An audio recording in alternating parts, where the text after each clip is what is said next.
The Positive Difference. Good morning. It's Mark and Becky. Ross is off this week. We did get proof of life yesterday. Got a little text message. He was watching his youngest sister play soccer. Yes. Very sweet. So sweet. So he's taking a little time to hang out with his fam. He'll be back with us next week. Yes, and we are ramping up for the summer. Mm-hmm. So my 6-year-old says, so our last day of school is Friday, Mama. How about you? When is your last day of What is school? your last day of work? For your summer break? I guess it's true. If you're 6 years old and you're like, I guess this is what we do. We take a break. But the thing is, like, it's not just for 6-year-olds. My sister's a kindergarten teacher. Oh. She's been teaching for a good part of 15 years back home. And every summer, it's like she forgets. Everybody else still works through the summer. So she acts and tries to schedule things as though everyone else is off of work too. What are you doing to fill all the time during the summer? What are you doing? Working. We're working. Oh, I know. I forget you guys do that. By the way, if you get the summer off, we're cheering you and jealous all at the same Just a time. little bit.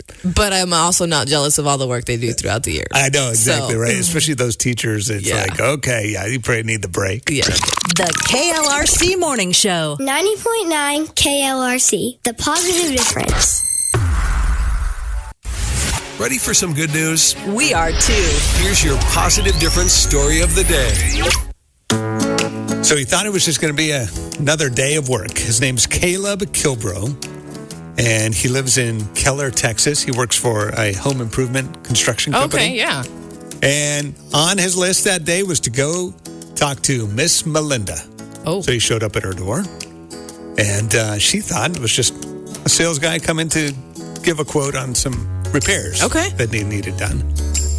Instead, it turned into this incredible conversation.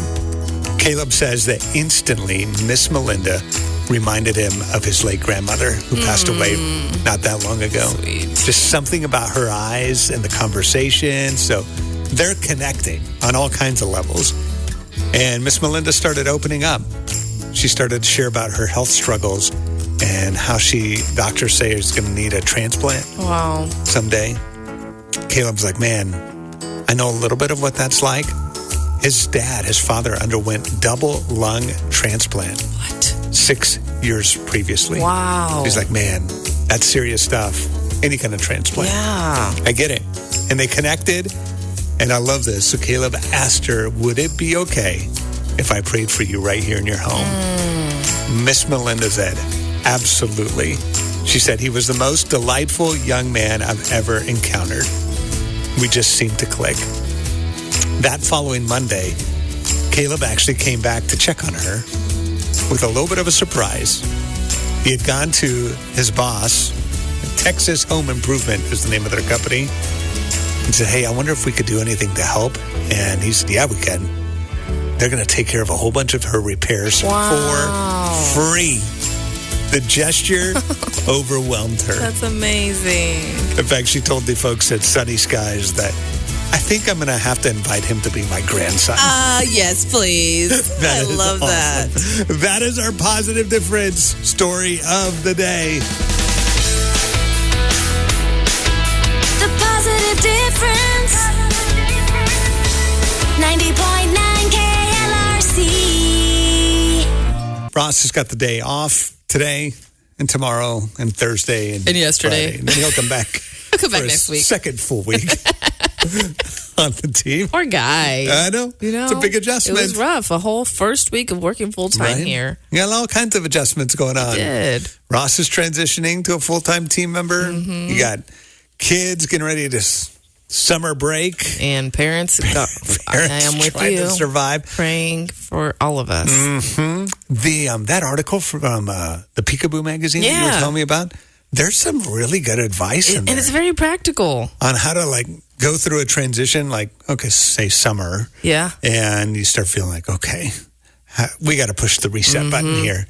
Things be getting crazy at home. Yes. Kind of deal. That's some good stuff. Yeah. And we're talking it's like a summer reset, right? I was thinking the other day, what do I prefer? Do I prefer the winter season or do I prefer the summer season? Which one of them has less stuff?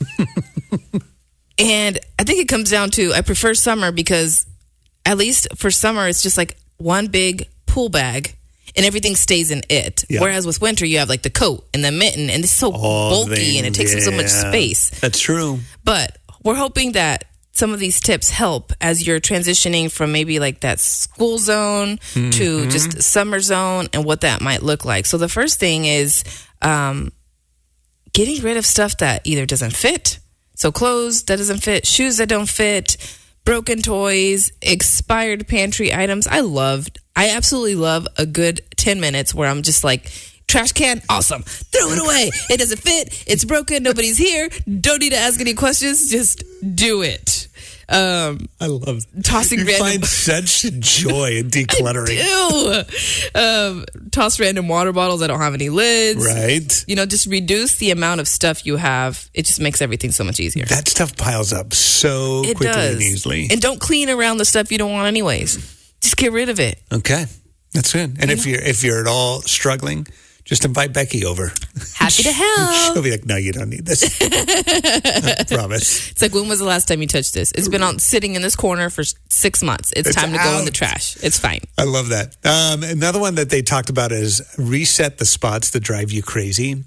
So I've got one of those spots right now because my 3 kiddos that are in college have all come home. And our nicely organized mudroom when you come in from the garage has now become like, what just happened here? There are so many shoes and all that, backpack stuff. Yeah. And they're not even like young kids anymore. I mean, like they're now at least legally adults. And so I love this. Find that spot. And it's such a, like, you walk in from the house and you're like, this sets the tone for me. It does. I was like, okay, I got to figure this out. We got to figure out how to like organize this a little bit better, because when I walk in and it's better, and I'm guilty just as much. So I'm not saying, like, I've left stuff out too. But there is something to just walking into a zone that like sets the tone for you to be like, okay, if this spot is okay, I can deal with some of the rest of the stuff. Because it's the first thing you see. Totally. Yeah, so I'm the same that way. makes a ton of sense. With the That drop was a really good station. one. Come on. Yep. And then just do it. What's been super helpful for me is setting like a 10 or 20-minute timer. That's it. Instead of I'm going to take this whole It's gonna Saturday. be all weekend. No, because then your whole weekend's gone and you're not really looking forward to that. So just set 10 to 20 minutes, get as much done as you can in that space that you're working in, and then move on. Go do something fun. That's right. That was a good tip, too. Yeah. All right. Shout out Peekaboo Magazine, helping us out. The KLRC Morning Show. 90.9 KLRC. Big transition, big change, especially if you've got kids or grandkids that are now not going to be in school. Or even like for my wife and I, we just went from empty nesting the last 9 months to they're back. Or maybe kids are maybe back. the kids aren't even in the picture, but you realize you're married to an adult that behaves as a child. Or one of those situations. Just picking random scenarios. So we've been sharing these. They're really great tips we found in Peekaboo Magazine. If you're trying to do a little reset at home of just simple things that we can do that might make this transition a little bit easier. Yeah, and so one of the pieces is making it easy enough for the kids to maintain. Like I said earlier, it doesn't necessarily have to be a child, but if it's simple enough for a child to maintain it, it's going to be sustainable. And some of the things that they recommend is using clear containers, fewer categories, maybe picture labels for younger kids. The goal isn't a perfect playroom or PlayStation or even drop station. It's just a system that your family can actually keep up with. Okay, I think I just realized my wife's been doing this for me and not even realizing it. There's a reason I said what I said.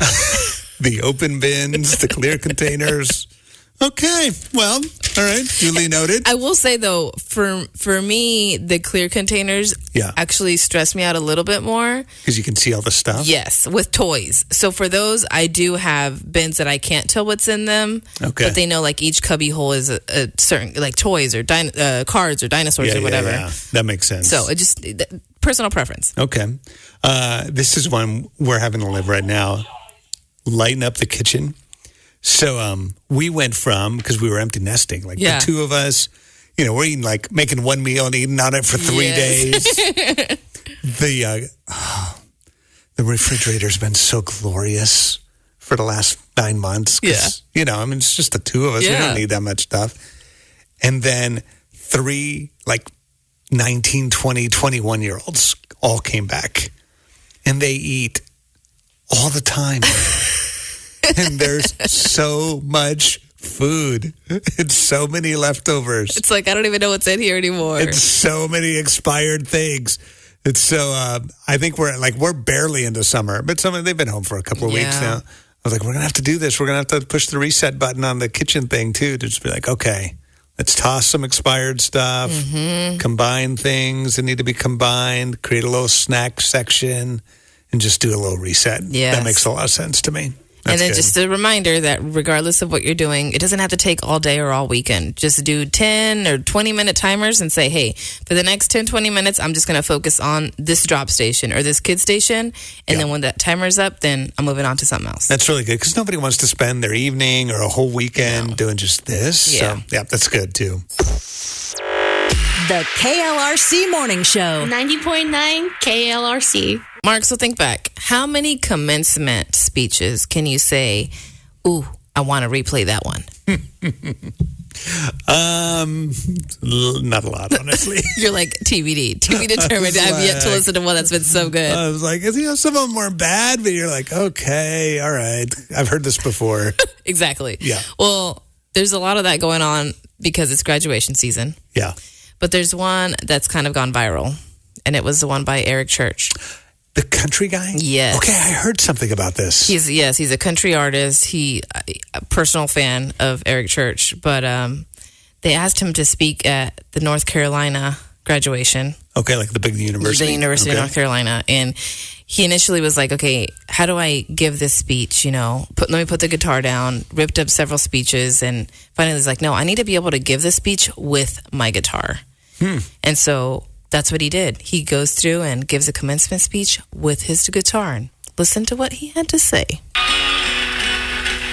If you'll indulge me, I want to start with a sound. You know this sound. It's a guitar that's out of tune. Something that almost gets there, that tries, but doesn't. And some ancient, honest part of your brain knows it immediately. You don't need training to hear it. You just know. That sound is the sound of something beautiful that has not been tended to. 6 strings. When all 6 are in tune, the chords they make can stop a conversation cold. Carry a broken person through the worst night of their life, or make a room full of strangers feel for 3 minutes like they've known each other forever. But if even one is off, the whole chord unravels. Not gradually, not politely. The moment you strike it, I believe your life runs on this principle. And I'm going to break it down for you right now and tell you about your strings. Oh, this is good.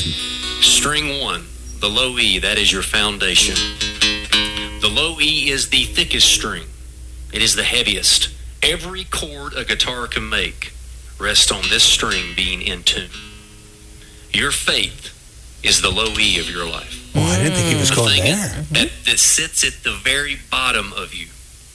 Your belief about what this life is for, what you owe, what holds the universe together when science reaches the edge of its own explanation and shrugs. The people who tend to their faith in ordinary seasons do not come undone in extraordinary ones. Ooh. They still hurt.